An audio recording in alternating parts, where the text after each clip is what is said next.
Everyone, स्वागत है आपका एक नए वीडियो में। आज की स्टोरी बहुत ही इंटरेस्टिंग है। आज लाए हैं एक नया स्टोरी की टाइटल समझते हैं और वीडियो को स्टार्ट करते हैं। The Kings foolish servant. King के बाद अगर यस लगा है अलग के बाद, तो यहाँ पे किंग के यानी कि किंग्स मतलब किंग के मूर्ख सर्वेंट यानी कि मूर्ख नौकर। चलिए स्टोरी को स्टार्ट करते हैं।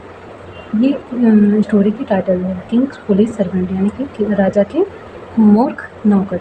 वंस एक बार there was a king who had a pet monkey. यहाँ पे अब इस सेंटेंस को ट्रांसलेट करते हैं। वंस मतलब एक बार, देयर वाज अ किंग एक बार एक राजा था, who had a pet monkey. यहाँ पे हु का जो मीनिंग है वो कौन नहीं है, ये एक सेंटेंस को जोड़ने का काम कर रहा है, इसलिए यहाँ पे हु का मतलब होता है जो या जिन्होंने। एक राजा था जिन्होंने एक मंकी, पेट मतलब पालना या पालतू, एक मंकी पाल रखा था। हैड का मतलब वो पास्ट के बारे में बात कर रहे हैं, तो वहाँ पे हैड का यूज़ होगा था के लिए। वो हैड अ पेट मंकी, जिन्होंने एक मंकी पाल रखा था। He used to take it whenever he went. Used to यानी कि किया करते थे, किसी चीज़ की आदत बताने के लिए यूज टू का यूज़ होगा। ही यूज टू टेक इट, वो ले जाया, टेक इट मतलब ले जाना, उन्हें ले जाया करते थे। किसको? मंकी को।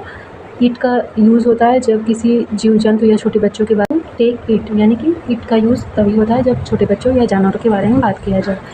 ही यूज़ टू टेक इट, वह ले जाया करते थे। कहाँ? वेन एवर ही वेंट, जहाँ भी वो जाते थे। वेन एवर का मतलब होता है जहाँ भी जाते थे उसे वो ले जाया करते थे। The monkey would stay, monkey क्या करता था? अब इतने बड़े सेंटेंस को पहले हम पढ़ेंगे। The monkey would stay in the Kings bedroom and guard him. The monkey यानी कि जो मंकी था यानी कि जो बंदर था, वुड स्टे रुका करता था। कहाँ पे? इन द किंग्स बेडरूम, राजा के बेडरूम में रुका करता था। एंड गार्ड हिम, और उन्हें सुरक्षा देता था यानी उनकी सुरक्षा करता था। जो मंकी था वो राजा के बेडरूम में रुका करता था और उन्हें वो सुरक्षा दिया करता था। वन नाइट एक रात when the king was sleeping, जब राजा सो रहा था। When the king was sleeping, जब राजा सो रहा था। The monkey was fanning him.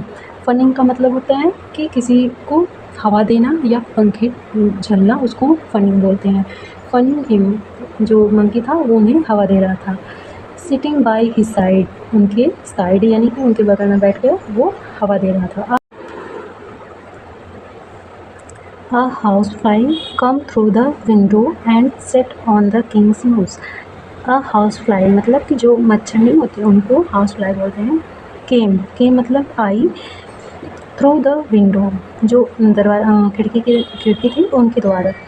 Through the window यानी कि खिड़की के द्वारा मच्छर आई। And sat on the king's nose, और राजा की नाक पे यानी कि राजा के नोज पे बैठ गई। सेट मतलब बैठना, सिट मतलब बैठना, सेट जो है पास्ट के लिए यूज़ होता है। तो जो हाउस फ्लाई यानी कि जो मच्छर थे वो आई, खिड़की से आई और राजा के नोज पे बैठ गई। The monkey try to drive away the house fly, monkey ने बहुत कोशिश की। ट्राइड मतलब कोशिश की, ड्राइव अवे भगाने की, द हाउस फ्लाई मच्छर को। मंकी ने बहुत ट्राई किया मच्छर को भगाने की। बट इन वेन का मतलब होता है व्यर्थ। बट इन वेन यानी कि व्यर्थ रहा, लेकिन व्यर्थ रहा। एंग्रीली गुस्से में, he picked up the Kings sword का मतलब होता है तलवार, टू किल द इंसेक्ट। गुस्से में वह पिक्ड मतलब उठा लिया, क्या?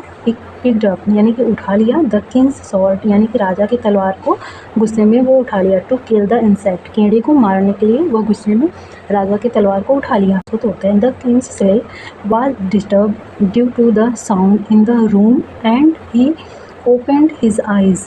जो राजा थे जो सो रहे थे, द किंग्स स्लेव राजा सो रहे थे, वाज डिस्टर्ब हो गए यानी कि परेशान हो गए। ड्यू टू द साउंड्स, आवाज़ से वो परेशान हो गए। इन द रूम कमरे में। And he opened his eyes, जो कमरे में आवाज़ हो रही थी उसे राजा जो सो रहे थे वो डिस्टर्ब हो गए और वो अपनी आँखें खोल दी।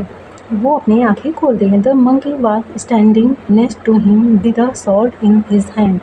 जो मंकी था यानी कि जो बंदर था, वाज था स्टैंडिंग खड़ा हुआ था, नेक्स्ट टू हिम उनके बगल में, विथ अ सॉर्ड यानी कि तलवार, एक तलवार के साथ, इन हिज हैंड, उनके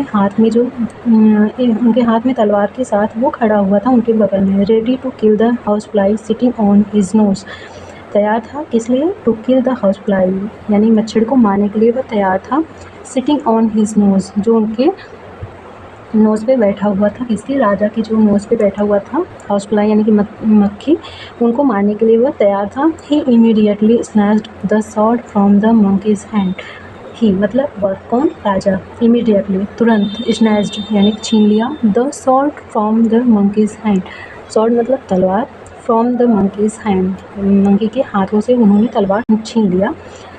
the Kings life was saved by God's grace मतलब भगवान की कृपा से, द किंग्स लाइफ यानी कि राजा की जीवन यानी कि राजा की लाइफ, was saved बच गया, by God grace यानी भगवान की कृपा से राजा की लाइफ बच गई। He had learned the valuable lesson that the foolish should never be allowed to serve यानी कि he had learned में सीखना, learned मतलब सीखा, the valuable lesson राजा ने बहुत ही कीमती चीज़ें सीखी, कीमती लेसन सीखा, दैट कि the foolish should never be allowed to serve यानी कि मूर्खों को कभी सेवा के लिए परमिशन नहीं देनी चाहिए, यानी कि मूर्खों को कभी सेवा के लिए। आज की ये जो स्टोरी थी उस बीच में जो भी थोड़े से हार्ड वर्ड मीनिंग है उसके बारे में हम बात करेंगे। तो हमने कई 2-4 वर्ड ऐसे सीखे जो मुझे लगा कि आप सबको बताना चाहिए। आई होप कि जो नहीं जानते हैं उनके लिए बहुत ही हेल्पफुल होगा। तो चलिए वर्ड मीनिंग देखते हैं। आज का ये वर्ड मीनिंग था जो कि हमने लिख लिया है क्योंकि आपको थोड़ी सी हेल्प होगी, वर्ड मीनिंग भी इम्प्रूव करनी है और तो चलिए देखते हैं। फनिंग, पहला हमारा वर्ड था फनिंग। फनिंग मीन्स हवा देना होता है या बेना जलना होता है, पंखे जलना होता है। वेन का मतलब होता है अर्थ, व्यर्थ। वेन मतलब व्यर्थ गया। सॉर्ड मीन्स तलवार। इंसेक्ट मीन्स कीड़ा। स्नैच्ड मीन्स छीन लिया। सर्व मीन्स सेवा करना।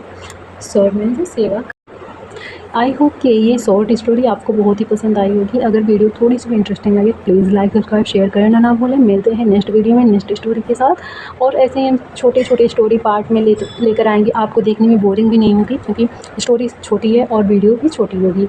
तो जल्दी मिलते हैं नेक्स्ट वीडियो में, तब तक के लिए bye and take care, keep learning and keep growing. Thanks for watching.